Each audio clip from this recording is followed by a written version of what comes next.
Kronologi tubuh bocah 12 tahun terbakar hebat akibat siraman alkohol.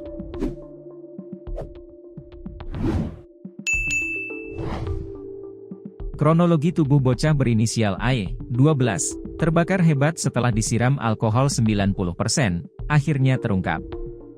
Asal-muasal alkohol tersebut juga akhirnya diketahui.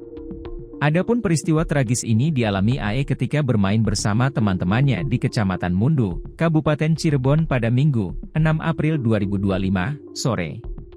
Diketahui, seorang bocah laki-laki berusia 12 tahun berinisial AE mengalami luka bakar serius setelah tubuhnya terbakar hebat gara-gara disiram cairan alkohol. Mengetahui hal tersebut, orang tua AE melaporkan perkara ini ke Polsek Mundu, Kabupaten Cirebon, Jawa Barat pada Selasa, 8 April 2025. Keluarga mendatangi pihak kepolisian untuk menuntut pertanggungjawaban teman sepermainan AE lantaran korban mengalami luka bakar serius di sekujur badan. Insiden ini bermula saat AE bermain di depan masjid yang tak jauh dari rumahnya bersama teman-teman sebayanya.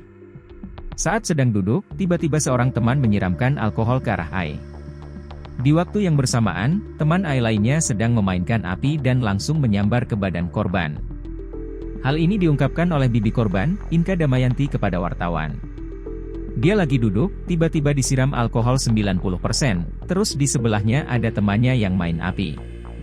Langsung nyambar ke badannya, terangnya, Selasa, 8 April 2025. Tak ayal, tubuh korban langsung terbakar hebat. Dalam kondisi panik, korban berguling-guling di tanah untuk memadamkan api yang melalap pakaiannya. Dia lalu berlari pulang ke rumah sambil berteriak histeris. Keluarga korban pun panik, segera melarikan AE ke rumah sakit daerah, RSD, Gunung Jati, Kota Cirebon.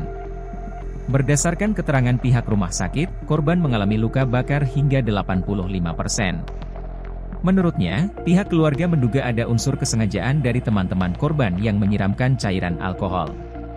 Sehingga keluarga kemudian melaporkan perkara ini ke pihak berwajib untuk meminta pertanggungjawaban. Sudah kami laporkan ke Polsek Mundu dan unit PPA Polres Cirebon Kota. Bukan cuma datang minta maaf, ini harus ada pertanggungjawaban, ucap Inka. Kasat Reskrim Polres Cirebon Kota, AKP Fajri Ameli Putra membenarkan adanya laporan dari keluarga AE. Tadi siang orang tua dari korban sudah datang ke Satreskrim Polres Cirebon Kota untuk membuat surat laporan resmi, jelasnya. Fajri menambahkan, penyidik telah melakukan langkah awal penyelidikan dengan memeriksa beberapa saksi anak. Kemudian saat ini sedang kami dalami dengan melakukan pemeriksaan lebih lanjut terhadap saksi anak, katanya.